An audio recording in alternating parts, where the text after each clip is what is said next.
Hey y'all!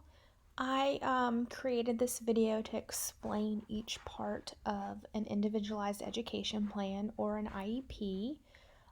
This template is based on Aiken County, so just know that the order of the items may be a little different in your district or county, but the requirements should still be similar. Many of our districts in South Carolina use Enrich, which is a software program online. If you are not a current teacher and are in practicum, I encourage you to ask your cooperating teacher to view Enrich at some point. I think it's gotten a lot better since I was a teacher, but it's definitely something you kind of have to get used to. And once you kind of learn the ropes, I think you'll find it a lot easier. So I go over each section on the next few slides throughout this video about kind of the legal requirements for each section and some pointers along the way.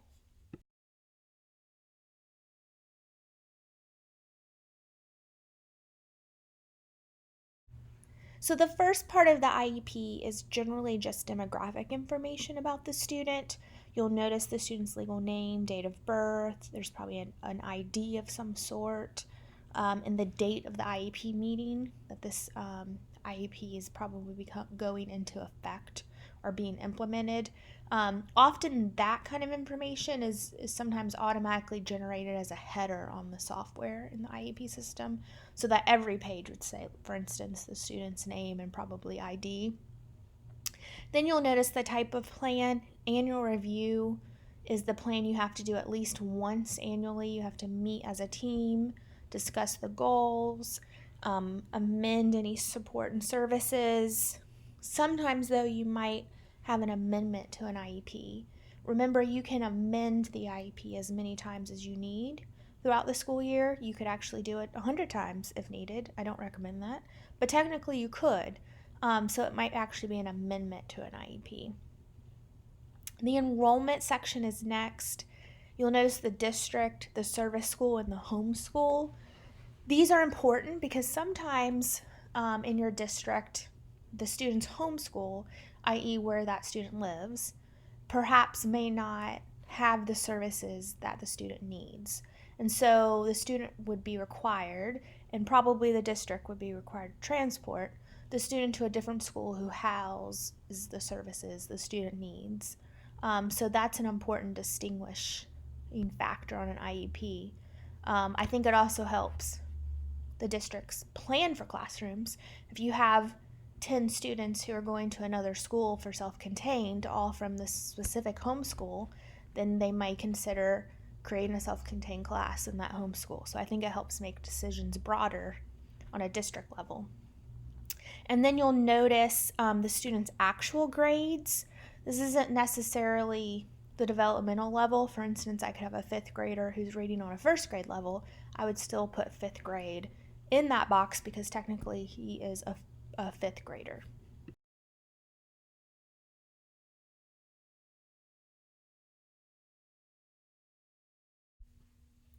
Then you will select the primary area or areas of disability for the student. This is based on the 13 categories as identified by the Individuals with Disabilities Education Act, or IDEA. I've also seen them where they have a primary area and a secondary area if needed. So, for instance, I might have a student who has a learning disability in reading, but also has a speech impairment as a secondary disability. So, I would expect to see services for both types of disabilities if both are listed.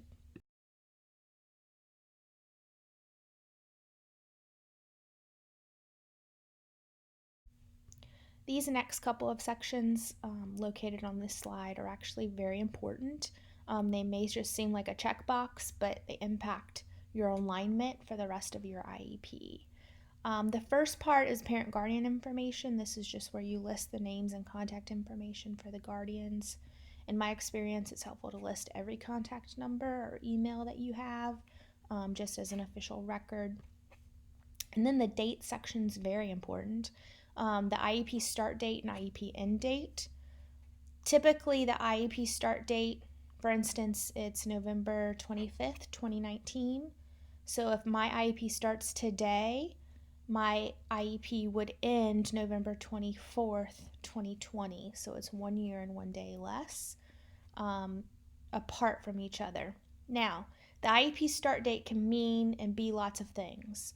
It really depends on your district. So my district's beginning date for an IEP was always the first day of school, and the end date was always the very last day of school, or maybe throughout that summer. But we would have an entire academic year to do and master the goals.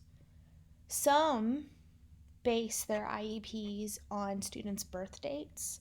So your IEP start date, for instance, mine is November 14th of 2019. My new end date would be November 13th of 2020 if it was based on my birthday. A third option is when it's based on eligibility date. So for instance, perhaps I didn't become eligible for special services until October 1st of 2019. That would be my start date, and my end date would be September 30th of 2020. So it really depends on your district. I think they all have positives and negatives. I think the ones that are spread out help you write them because they're not all due at the same time. But I think the ones that are from the beginning of an academic year to the end of an academic year make a lot of sense for goal writing. The next part is really important, consideration of special factors. This section impacts your alignment throughout your plan, and I'll go through each of the items with you. So for instance, the first question or statement says the student's behavior impedes the student's learning or the learning of others. If you check yes to that statement, I would expect you to have a behavior goal, at least one behavior goal. Perhaps you have more than one behavior goal. You might also in real life have a functional behavior analysis and perhaps a behavior intervention plan. Just really it depends on your student. But that box is really important if you check yes. That means there should be alignment throughout. There should be a behavior goal, and there should be behavior services of some sort. The student exhibits behavior that requires an FBA. Again, if you hit yes, then the IEP will prompt you to do the FBA document, so that helps with your alignment. The student exhibits behavior that requires a BIP, a BIP. Again, if you select yes in the IEP system, that will prompt you to actually submit a behavior intervention plan for that student. So those seem like simple selections, but they actually have great impact. The student has limited English proficiency. Again, if you check yes, you would expect to see ELL or ESOL services. The student is blind or visually impaired. Again, you'd expect to see services if you select yes. Communication is the same, and assistive tech. So if you select yes to any of those statements, they must be in your services, and probably more than likely you also have a goal that's related to those items as well.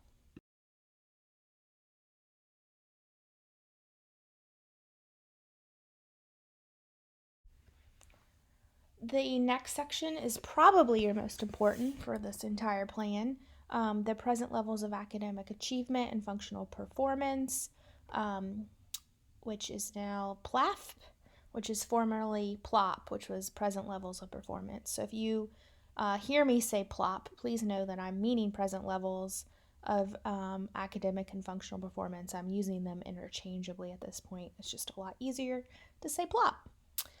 So there's a few sections for the present levels. The first is students' academic and functional strengths. So you're going to describe what the student essentially can do in all of the areas that the IEP will address. Perhaps that's all academic areas. If you selected communication and special factors, you'd also have a communication information here. Whatever services and goals will be addressed, you need to have some kind of present levels about that. You'll also include assessment data. That's a huge part. It can be classroom-based, it can be observation, it could be test, it could be quiz grades, but it also probably will be standardized test in your district level test. Maybe MAP, also known as Measures of Academic Progress, is a common one. Perhaps you have curriculum-based measurement like Ames Web. You're going to have all the assessment data to kind of back up what you're saying. You're also going to have that in the very next box called Students' Academic and Functional Needs. So this is essentially the areas in which you'd expect some goals. These are the areas the student needs to work on, and you would again back up what you're saying with assessment data. If this is just strictly a behavior IEP, then you would be talking about academic strengths and weaknesses regarding behavior, and you would have behavior data for this section.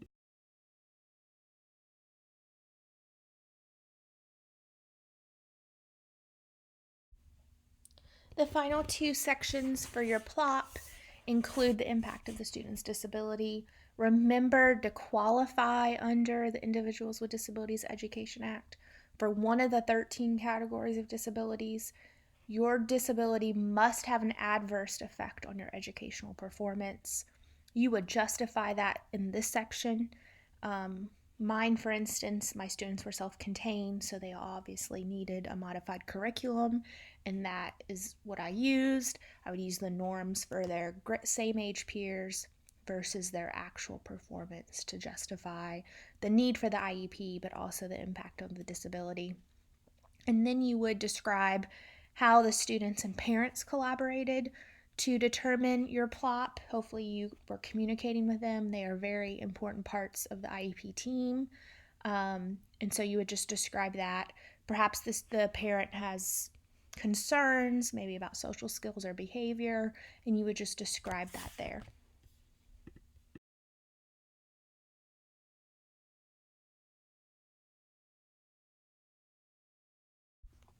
This is my favorite section because I love goal writing.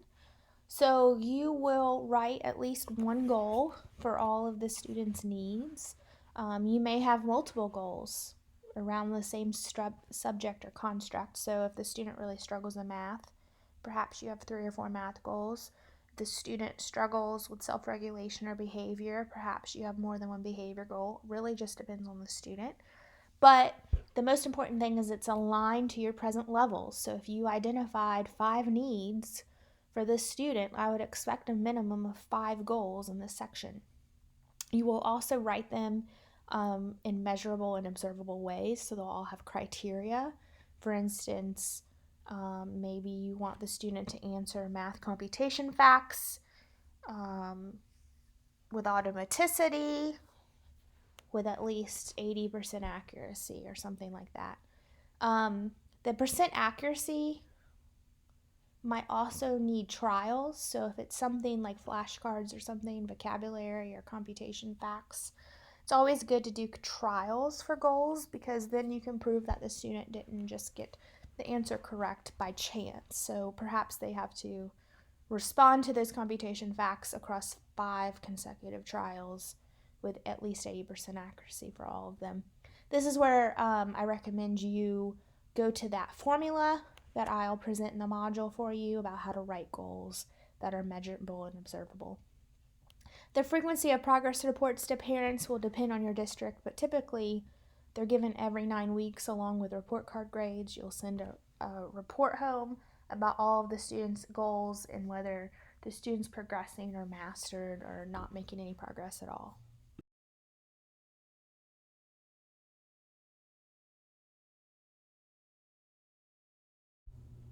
This is another important section because it will be aligned with a later section for state and district testing, usually standardized testing.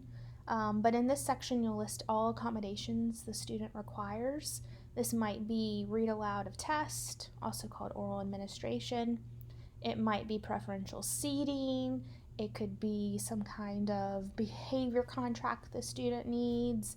Whatever the student needs to have access to the general curriculum should be listed here and be described. I usually try to justify why that accommodation is needed, but also when and where. So if you don't need oral administration on every test, which test does the student need it for? And how often and where will that be administered? Is it the special ed teacher's job to do that, or is it the gen ed teacher's job? So I tried to be as thorough as possible here, just to limit any kind of confusion later.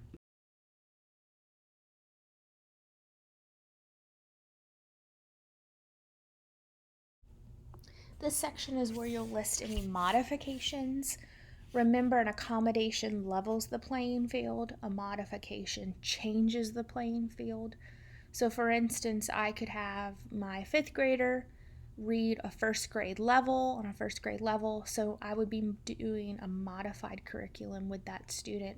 I would be presenting the reading curriculum on a first grade level, which is surely appropriate if it's needed. It just needs to be outlined and described here. This is also where I would pull in those norms about what same age peers could do and then describe the student's actual performance. It just helps with the justification of the required modifications.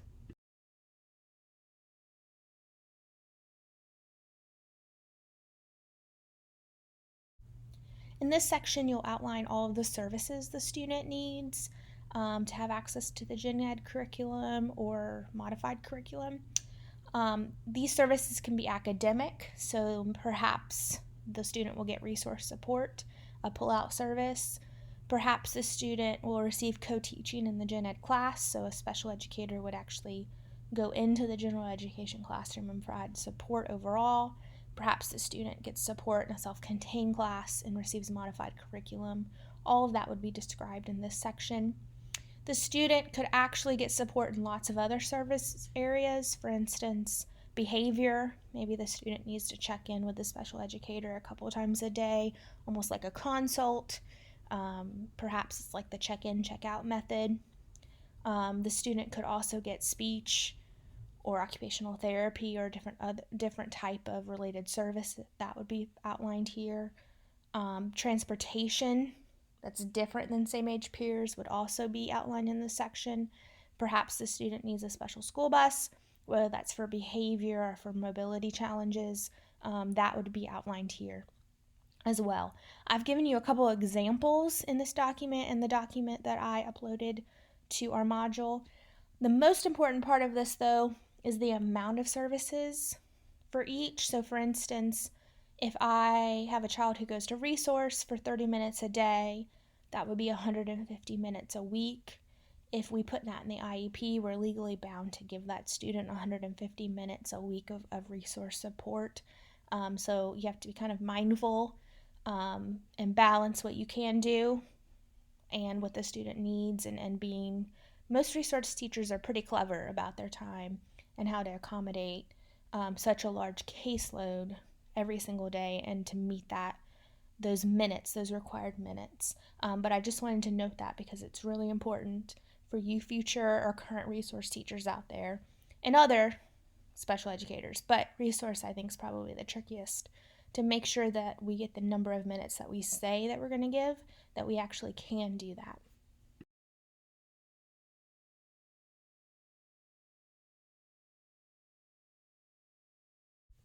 Here are a few more examples of services you might include on a student's IEP.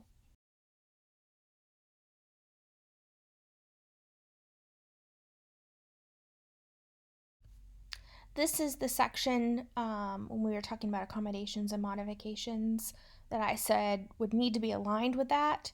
Assessment participation is the student's participation on district and state assessments. So, for instance, the measures of academic progress, or maybe the pass, maybe an AP exam, whatever it might be. You would list the student's participation in any required accommodations.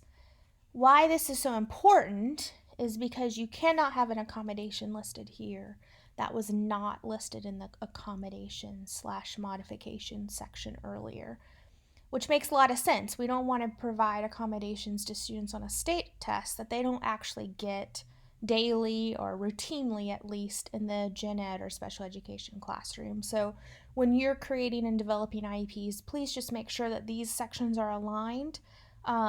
You don't also have to have every accommodation that you get in class on a state test. You really just need to put it if you need it. But the opposite can never be true. You can never have something in this section that was not in the previous section. So just be mindful of that when you're developing your IEP.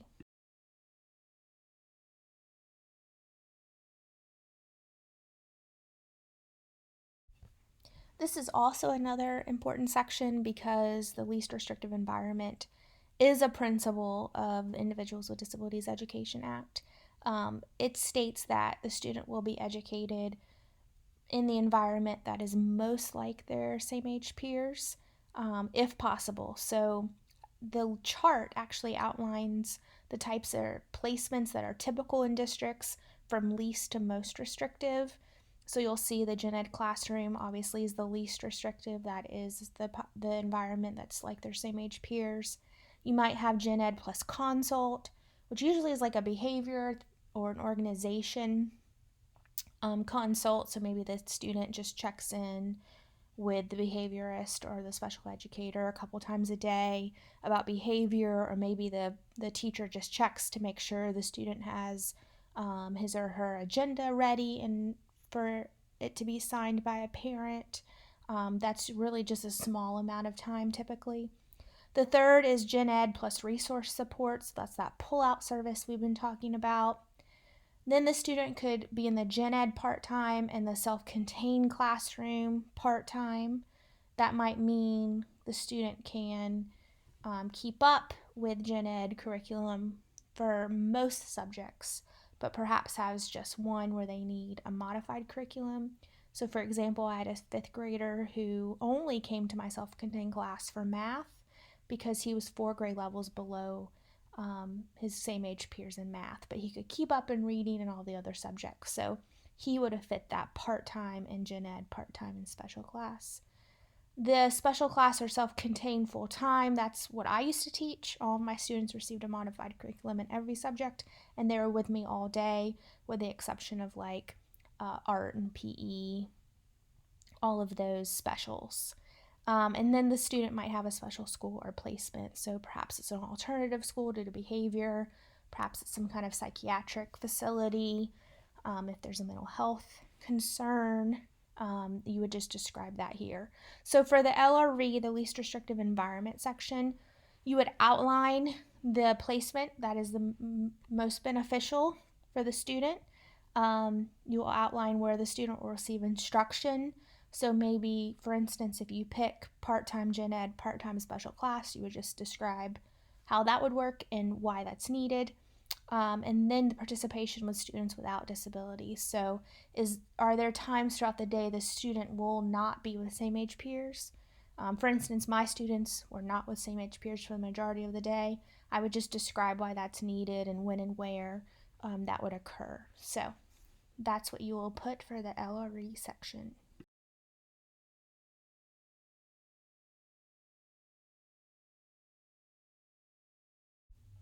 The final two sections are the extended school year and the signature of the participants. So ESY, or extended school year, is typically for students who would see some regression over the summer.